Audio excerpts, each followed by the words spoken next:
just in the training that's going on and being present in the distribution system to provide us with water quality indicators so that we know, okay, well, you know, at the plant you might want to boost up that chlorine residual a little bit.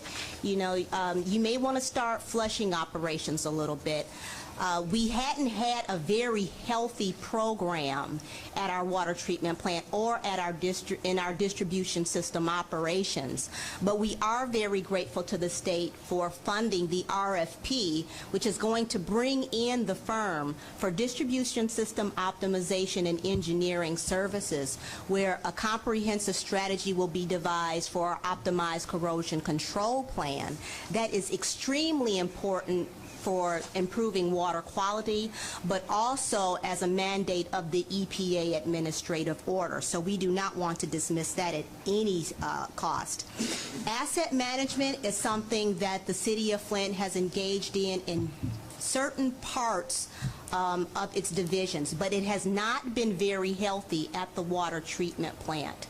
We hope to pick that up, and we may have to take a piecemeal approach in order to better get that moving, but we do recognize that that is entirely an important part of moving any organization forward, is recognizing how you manage your assets, what indeed is needed in order to maintain. Do you need to how often do you turn them over? Life cycle cost analysis and things of that nature. Having a CMMS, a computerized maintenance management system, will better drive your asset management strategy, and we hope to have something like that in place soon as well. So when we look at recommendation 24, there's a lot within this particular recommendation that we will have to take, again, a piecemeal approach to, but we are making progress. And again, we like to thank the state and the MDEQ for their support thus far in those things that we're actively working on. Next slide. So as we go forward, some of you may have already heard about, there's the plan underway called Rebuild Flint the Right Way. And that is a plan that we believe provides a bit of a comprehensive approach to rebuilding the City of Flint water infrastructure. And that plan, we believe, will require funding from multiple sources. Funding has already been requested from the Drinking Water Revolving Loan Fund. We have submitted a grant to HUD for supplemental funds. But what that will essentially do is really take a comprehensive approach, not only to rebuilding the water infrastructure, but also making the City of Flint a 21st century community. We believe that as we go forward, it's important that we look at replacing those things that have been damaged, but those things that may not be operating at their optimal level right now. And that includes their faucet and fixtures, our mains, the transmissions lines, the service lines, the hydrants, and also looking at what technology is necessary to not only operate the water treatment plant, but also measure the amount of water that is going out. And so our goal is to ensure that the recovery efforts are well planned and coordinated to realize efficiencies. In realizing efficiencies, we believe that not only will we restore Flint from this challenging episode, but we also believe that we will make Flint a desirable community. A community that not only do residents that live here want to stay, but also we believe that this kind of undertaking will also make Flint a desirable community for those that might be looking for a place that's on the move, a place that will support the healthy growth and development of children, and a community that also will support businesses as we go forward. So our approach is, as we go forward, let's look at this not only as a way to restore our water infrastructure, but also let's look at this as a way to move Flint into the 21st century in a very deliberate and intentional way. Next slide. Could I add to that? Could I add to that, please, Absolutely. Mr. Jones? So, as part of what Mr. Jones just indicated, I think there's only a certain number of these that work at a time. Let's try it again. Okay. To add to what Mr. Jones was just stating, a couple of our efforts include working with the state HHS so that when we have the CDBG funds so we can go into the homes, we're coordinating our efforts with those of HHS to do sort of a lead study within the home and say, what's the source of lead? I mean, we are all cognizant that the lead service lines may not be the only source of lead. It could be the pipes inside the home. It could be lead paint and windows. It could be soils around the house. So we want to do a more extensive survey as soon as those grant funds become available, coordinate with the efforts that are already ongoing with HHS, and we're just awaiting on the grant from HUD to do that. Secondly, as Director Cray already mentioned, we are coordinating efforts to have a more long-term, but a sort of a strategic summit early next spring here in Flint to look at critical infrastructure solutions and also to give the best practices that we've sort of created here in the state of Michigan and in the city of Flint to other municipalities, whether in the state, Great Lakes region, or nationwide. Thanks.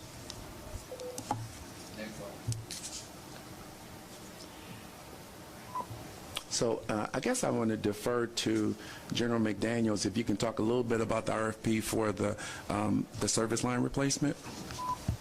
Thank you, Mr. Jones. I'm happy to.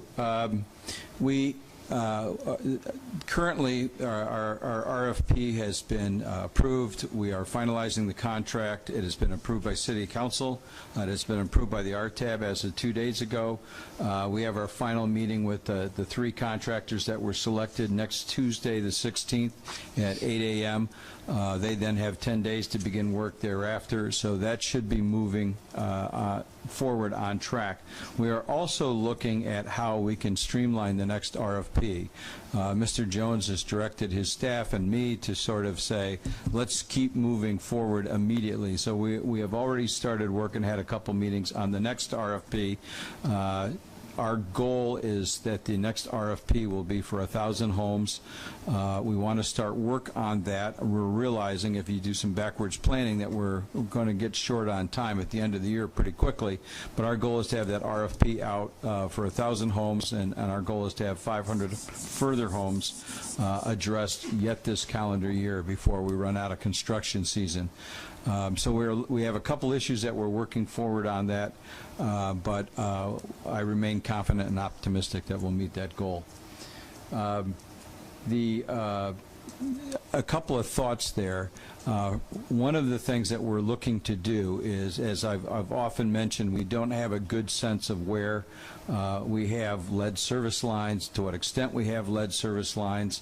We've been coordinating more closely with the water department and the distribution folks. In particular, we are looking with DEQ for some confirmatory testing that we can do, some excavating at curb spots around the city, and whether we can lease equipment to do that under the grant from the state so that we have a better idea of exactly where we believe that we have lead and galvanized service lines in the city, and we can therefore that will greatly affect the way that we write the RFP if we have if we have an understanding of exactly where the lead and galvanized service lines that we need to focus are.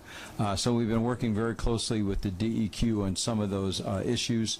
That one and the performance on this current pilot of up to 250 homes will influence the next RFP very closely, and we're concerned about the cost, obviously, based on the constraints in the supplemental, and to meet that, we're working very closely with the contractors. I do want to mention that MDOT Director Kirk Steidel loaned an engineer to me who was present and introduced himself just a couple weeks ago, and the idea is that we have an experienced individual who can be on site working with those contractors to determine exactly whether the costs that have been bid to us and accepted, whether they're accurate, whether we can reduce those costs in any way, and whether we can streamline that process in any way. Thank you. I want to say that exercises like this force us to really take a very close look at our operations and how the various departments are configured. And a lot of work has been done by our current temporary utility administrator, Jolisa McDay. She's forced us to ask ourselves this question: how much work can one person do in one day? And so Jolisa and I had a very difficult, and I want to say productive conversation a little more than a week ago. And what was decided is that in order for the city of Flint to really experience some real momentum and progress with its water treatment plant, we needed to do some reconfiguration of our of the utility. And so we've decided that Jolisa will continue in her role as the water plant supervisor. In that, we will sit down with other people in the utility and understand how do we reassign the other duties that were previously done by the utilities administrator, recognizing that we're pleased with the direction that we're moving in right now, and we want to continue that momentum. And so we'll be looking at reconfiguring some of that work, reassigning some of the work that was done by the utilities administrator. Certainly Jolisa has indicated that there are some things that she wants to continue to do, but it gives us that F1 that we need to run our water treatment plant, and it also allows us to continue to move forward in rebuilding Flint the right way, continuing this work and making sure that we are creating a utility that will not only meet the needs of residents in the city of Flint, that will pass the muster with EPA and DEQ. And so we believe that we're moving in the right direction. Jolisa has done an extensive audit. She's worked with HR to do an audit of the water treatment plant staff. We're working with DEQ and EPA on training, but also they're working on some things that should have been in place. You heard us talk about the optimization study being approved by the City Council and also by the RTAB, but also looking at what needs to happen to put standard operating procedures in place and to make sure that we're doing everything necessary to operate a water treatment plant with high efficiency. Next slide.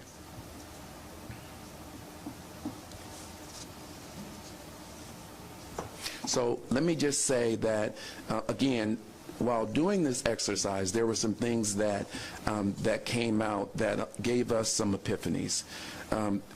The City of Flint should create an Office of Emergency Management.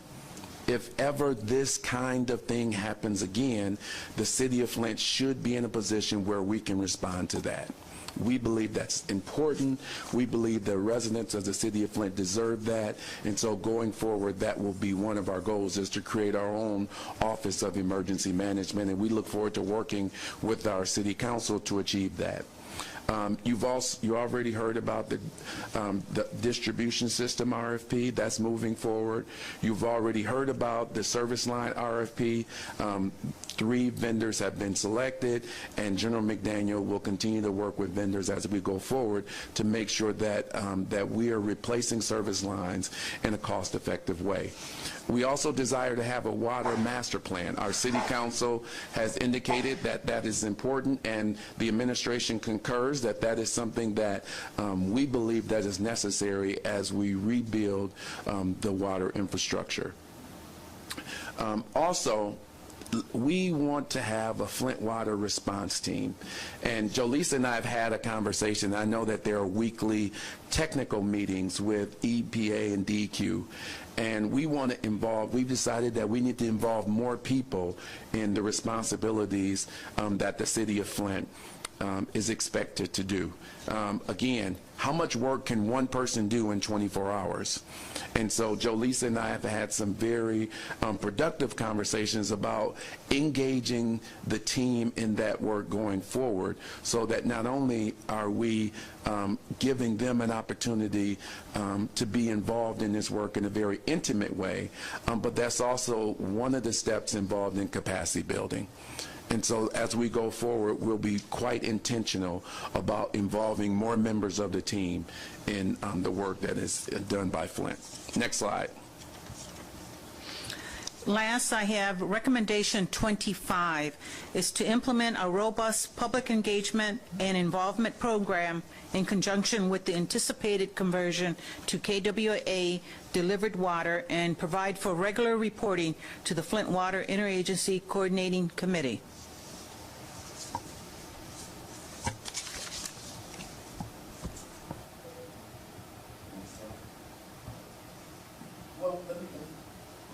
Let me say this. Some of you may know that since taking office, the mayor has held monthly town hall meetings. At those meetings, there's always an update about what's happening regarding the water infrastructure. She is, you heard that her chief of staff is also chairing a group that is also assisting with the recovery of that. We're trying to provide regular updates at the FWICC meeting. And then we believe, moving in the right direction with the Flint City Council in creating a dialogue that will not only look at the creation of a water master plan, but also looking at the sourcing of the water. So we've had conversations with Council President Nelson about convening groups to talk about what will be the City of Flint's primary and backup water source, and we believe that the relationship with City Council is really moving in the right direction. And so we're excited about that. And also, you know that the mayor has been doing press conferences. Many of those have been focused on water and what is happening in the recovery of the City of Flint water infrastructure. Next slide.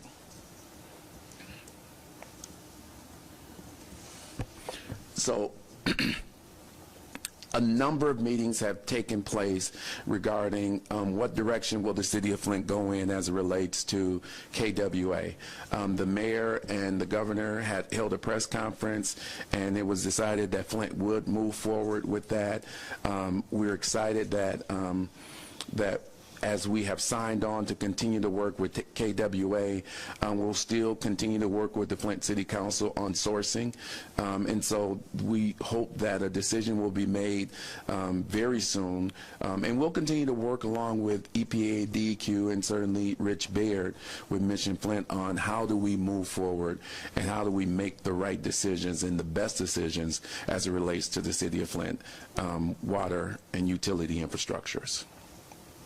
Next slide. This is something that I think many of you know, but just to kind of reiterate these things, that since March, we're pleased that myself and Council Vice President Vicki Van Buren have been appointed to this body. We intend to continue to talk about the great things that are happening with the City of Flint water infrastructure.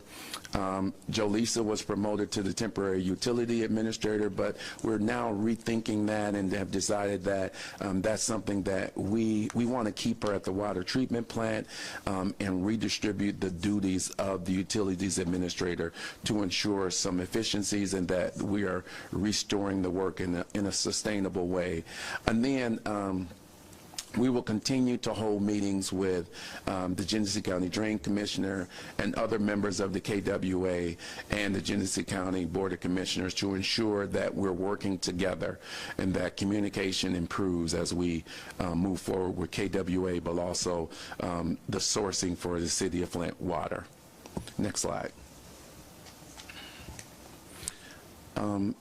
And these are the places where the City of Flint has held town hall meetings right now. And I want to say that for each of these, there has been considerable conversation about water and the steps that are being taken for the recovery of the Flint water infrastructure. So there are 9 wards in the City of Flint, and you see that the mayor has held town hall meetings in 3 of those. the Metropolitan Baptist Tabernacle, as well as Bethel United Methodist Church, extensive conversation took place related to service line replacement. General McDaniels did presentations at both of those to talk about where the lead levels are high and where the city of Flint will begin the replacement of those service lines. And so the message that we want you to leave here with is that we're doing as much as we can to engage the city council. We're also doing as much as we can to engage residents and to inform them about what's happening related to the recovery of the city of Flint water infrastructure. Next slide, I believe that's the last one. Any questions for this body? Dr. Reynolds. Thank you. I want to thank the administration and especially Ms. McDay for having the courage to step in the middle of this firestorm. The content matter expert question that came up in the advisory task force was really brought to fore by the role of a firm, LAN, in the operations of the water plant. And they failed to answer any of the questions that the advisory task force put before them before our deadline. And I'm sure that we would still have some concern about their existing role in the city of Flint if they have such a role. And will there be some oversight or consideration as to whether or not their participation is necessary or helpful in light of the Attorney General's action? I'm going to defer to, well, let me say this. I mean, I really don't know, but maybe this is something that either Mrs. McDay or one of our council members can respond to. Certainly there are real sensitivities around that going forward, and so I think the city of Flint will have to rely on not only our legislative body, but also our legal officers to really direct us on the future work of that group. But I'll certainly defer to others who may want to respond to that. And I understand the sensitivity here, but, you know, having sat across the table in a technical advisory committee meeting as this unfolded and had someone from LAN said that the water that leaves the plant is completely safe without any consideration of the distribution system and was rather dismissive, this is really an important point. And there may not be an answer to this right now, but I hope that they're not enmeshed in the process without proper oversight and supervision. So at this time, I will tell you that LAN has had a presence. They actually designed the facilities that are being used to dose your chemicals right now. The permit was issued by the state. The state approved of the plan. And we have oversight by both the state and the EPA to ensure that that system was appropriate and that we're doing what we're supposed to do in the dosing of those chemicals. LAN is also at your water treatment plant performing and directing construction services at one of our pumping stations. So I wouldn't have you be misled into thinking that there is no LAN presence or that there hasn't been an LAN presence at the water treatment plant. My goal is to be totally transparent with you, and that's the extent of what I know is currently going on. I hope that answers your question. Thank you. Given the time, appreciate the city's presentation. It was a really good presentation. Mike, floor is yours. Sure. Thank you very much. 12 of the FWICC recommendations were referred to the FWICC Policy Subcommittee. We met over the course of the spring and summer. Before I go over them in an overview, I'd like to thank the, in many cases, very active participation of my members. Shelley Edgerton from Laura, Dr. Mark Edwards, Bryce Fainer from DEQ, Dr. Mona Hanatisha, Harvey Hollins, Elizabeth Hertel from DHHS, Dr. Yana, Mike McDaniel, Nick Payne, Larry Steckelberg, and Mark Belichick. Thank you very much. Of the 12 recommendations that were referred to our policy subcommittee, 8 of them, which I'm not going to go over in detail, were loosely tied to the previous work we had done on the lead and copper rules. So as you go through our recommendations, you will see a lot of them where we, frankly, in a probably a more formal way, say we absolutely agree with what FWADA suggested, and we've already done that. Some of them dealt with other issues. We had 3 of them, recommendations number 20, 21, and 23, that dealt with the state's emergency manager law, recommendation 32, which dealt with environmental justice, and recommendation 44, which dealt with the proposed Department of Public Health. I'll go into those in slightly more detail, but it should all be in your packet. Recommendations 20, 21, and 22 from the FWADA recommend, just, you look, I'm sorry, doctor, you're looking at me like you don't have it in front of you. Is it not in your packet? Oh, it's not. It was emailed to you. Okay, I'll read them. They're not that long. Recommendation 20. Review the Michigan Emergency Managers Law and its implementation and identify measures to compensate for the loss of the checks and balances that are provided by representative government. Recommendation 21, consider alternatives to the current emergency manager approach. For example, a structured way to engage locally elected officials on key decisions, an ombudsman's function in state government to assure local concerns are a factor in decisions made by the emergency manager, and or a means of appealing emergency manager decisions to another body. And the third of those recommendations, number 22, ensure proper support and expertise for emergency managers to effectively manage the many government functions of a city. Decisions on matters potentially affecting public health and safety, for example, should be informed by subject matter experts identified and provided or provided by the state. All those 3 loosely went in the same direction. What you would see of the recommendation, we've essentially bundled them together and are suggesting that we convene or create a stakeholder group, including our legislative partners, the newly created cabinet-level chief medical examiner, which I'll get to in a moment, executive, treasury, education partners, local, state, and private health, public health officials, former emergency managers, and importantly, residents and officials within jurisdictions having experience with emergency managers to look at all these issues in a multifaceted approach. That is the recommendation of the committee. And if anybody who's on the committee wants to jump in, I'll let them at this point. 32, similarly,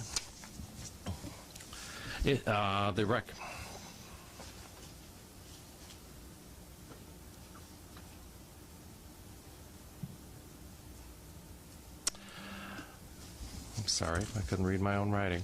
The recommendation was to issue an executive order mandating guidance and training on environmental justice across state agencies in Michigan, highlighting the Flint water crisis as an example of environmental justice. The state should reinvigorate and update implementation of an environmental justice plan for the state of Michigan. After quite a bit of discussion within the policy subcommittee, we decided to go a little broader than that. Take a step back. We are recommending the creation first of a work group to review best practices nationwide in environmental justice. That review should include, as recommended by the FWADA, a review of the current environmental justice plan that I don't have in front of me. I believe it was 2009, could have been 2010. As well as existing EPA standards on environmental justice and other standards or policies in any other state or federal partner. The work group should examine policies and develop guidance, training, and curriculum for use by both appropriate state and local agencies. That's our recommendation. Finally, the other one I wanted to highlight, recommendation 44. 4. The FWICC recommendation suggested that we prioritize health matters across state agencies with the establishment of a new cabinet-level post focused on public health. Based on a lot of discussion within the committee, the recommendation essentially is to agree with the FWICC recommendation, but recommend elevating the current chief medical examiner position to the cabinet, and further recommend a blend of duties existing in the current chief medical executive position, as well as a prior position that used to exist in state government for a surgeon general. We take the duties, collapse them both. The recommendation is to do that and then elevate it to the cabinet. Are there any other questions on those that I covered or those that I skipped? Okay, in the interest of time, we're going to move through. Thanks, Mike, for that. My presentation is even shorter. For the Communications Subcommittee, I want to thank the members there, Tiffany Brown, Melanie Brown, Colonel Hippica, Dr. Yana, Mike Zimmerman, Geraldine Lasher, Justin Lewis, Kyle Grant, Ari Adler, Jason Moon, Kimberly Bishop, Nicholas Payne, and Dr. Sullivan for their input throughout the process. We only had 3 recommendations to cover. The first one is very simple. Was recommendation number 33. Now, what you have on your table is a hard copy of it too, as well, so you can look at it that way. 33 basically was sustainable fund the Flint Interagency Coordinating Committee, and we met a couple times on this, and the recommendation from the subcommittee is that that we agree with the advisory task force that adequate funding resources be in place to support the work recommended by various FWICC subcommittee and to be forwarded and implemented. So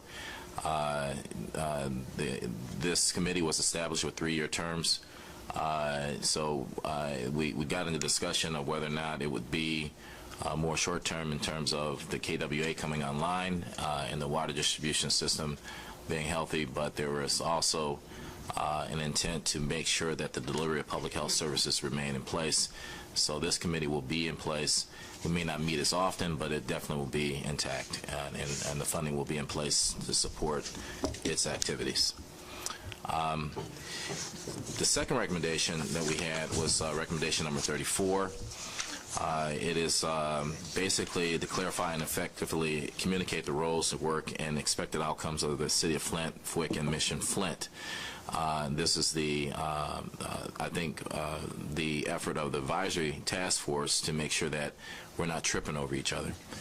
As you see, that we have the roles and work and expected outcomes. This is a pending document, so we expect the city's input before the next FWICC meeting, because we have to vote on these. And so I know that General McDaniels has sent the information to the city and is pending approval from the mayor's office once we get it. But on the FWICC, basically the role there is to guide and synchronize the remediation of the Flint water crisis to support a sustainable Flint recovery and prevent another public water supply crisis in Michigan. Again, FWICC is designed to go beyond just the city of Flint, but to have also statewide impact in terms of its recommendations. Mission Flint's role is to address the impact of the water crisis and sustain a quality of life found in vibrant communities empowered by educational, economic, and cultural opportunities for Flint residents. The work of FWICC basically is to make recommendations. Now, you'll notice that the work is similar to FWICC and Mission Flint, but the work that this advisory group does basically is to advise and recommend. Mission Flint is more on the implementation and execution side of things, and so that's why you see a similar pattern here. But to fix it, the water supply and infrastructure, to provide health and human services, support educational opportunities and early childhood development, and develop a model for statewide implementation. And that's the piece, that very last bullet point, which is distinguishing the FWICC and the Flint, Team Mission Flint, operations. And the final bullet on Mission Flint in the same column is to foster economic and economic employment and economic development. That's really critical, as what we're doing in the city also has direct benefits to its residents and to its economy, as Mr. Jones really stated in his presentation that you just heard. And the expected outcome is that for FWICC Flint is poised for prosperous, sustained recovery. People affected are identified with their health and wellness needs addressed. Flint's water system is drinkable and usable, and a model is developed for statewide implementation. Mission Flint has a simple statement: Flint has improved quality of life, which is encompassing a whole lot.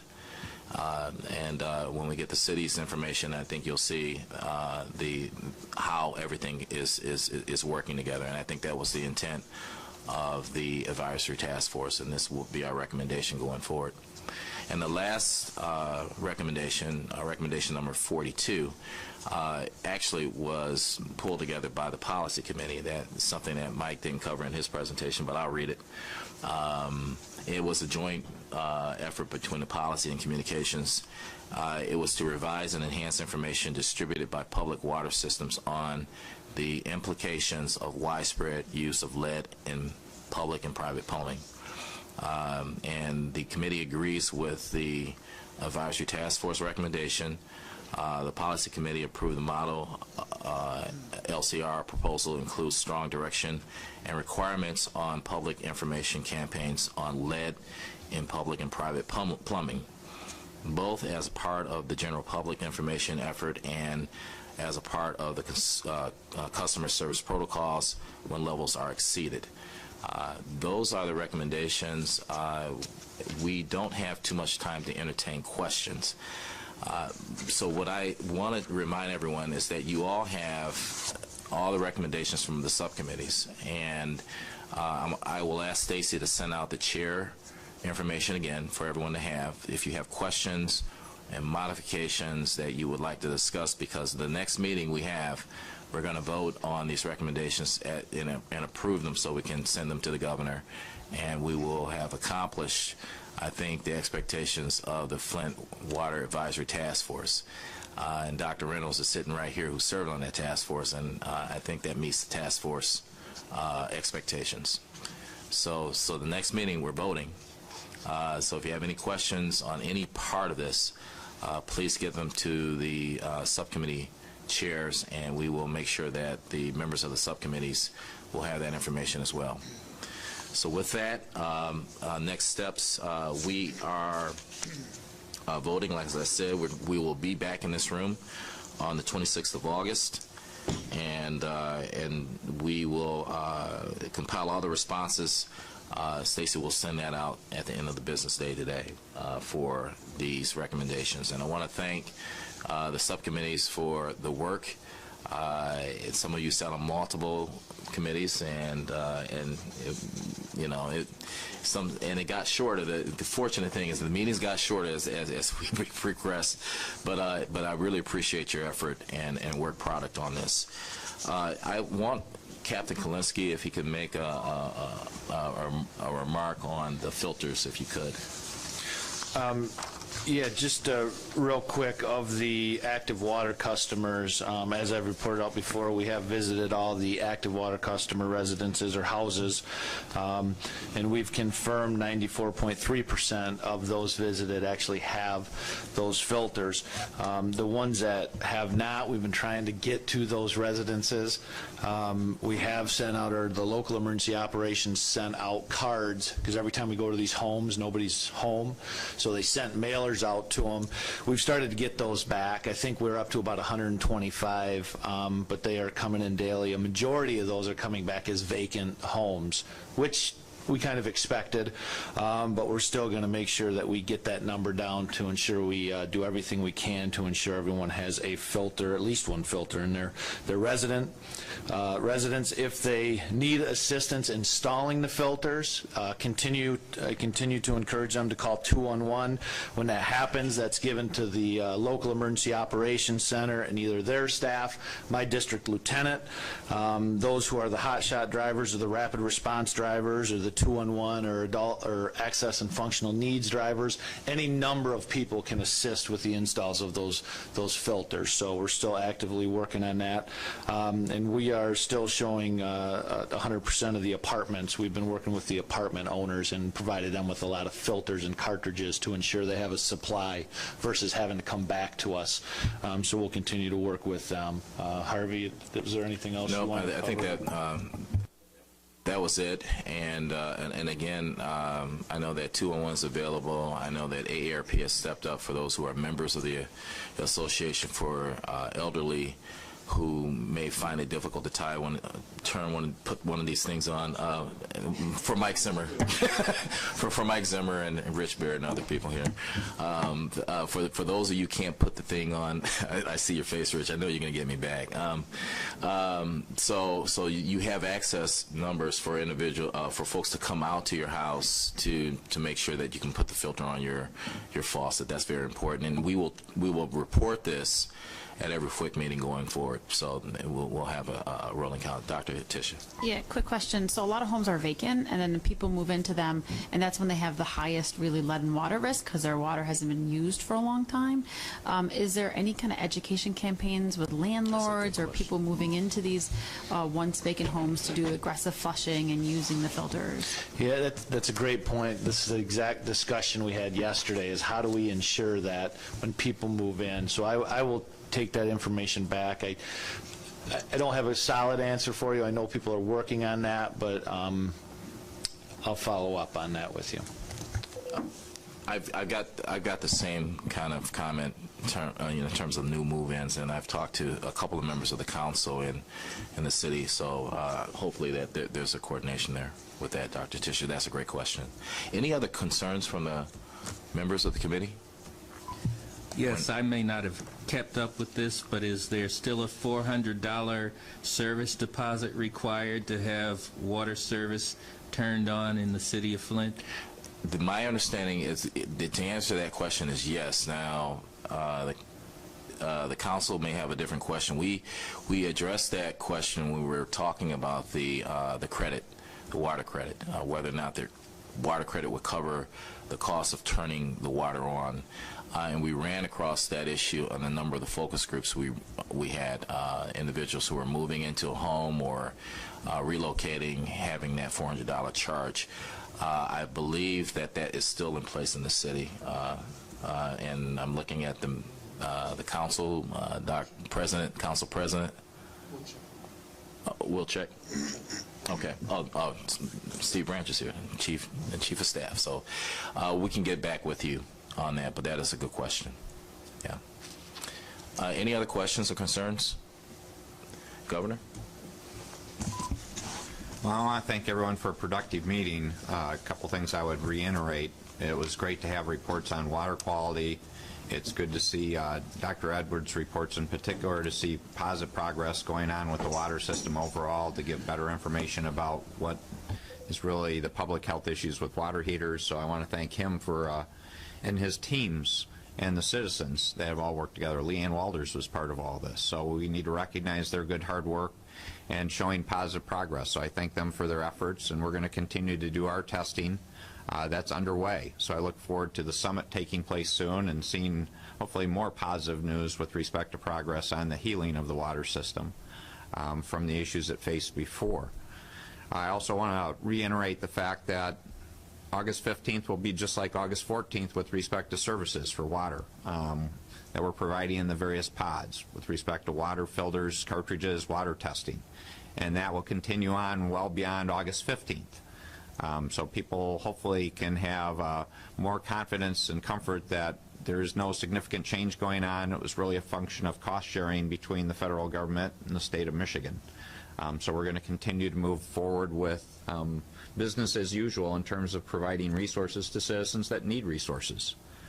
I want to thank the FWICC for looking at the task force recommendations. These are important things.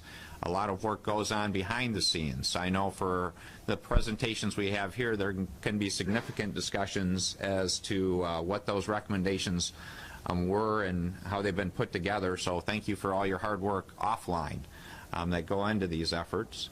and let's hopefully get these recommendations approved. I look forward to getting a package that I have an actionable item that I can work on at that point in time. So I appreciate that, and hopefully you can see we continue to make good progress on the 75 points the state set aside, and that there's good work going on within the city, and that we're trying to coordinate the work of the city, the state, the county, the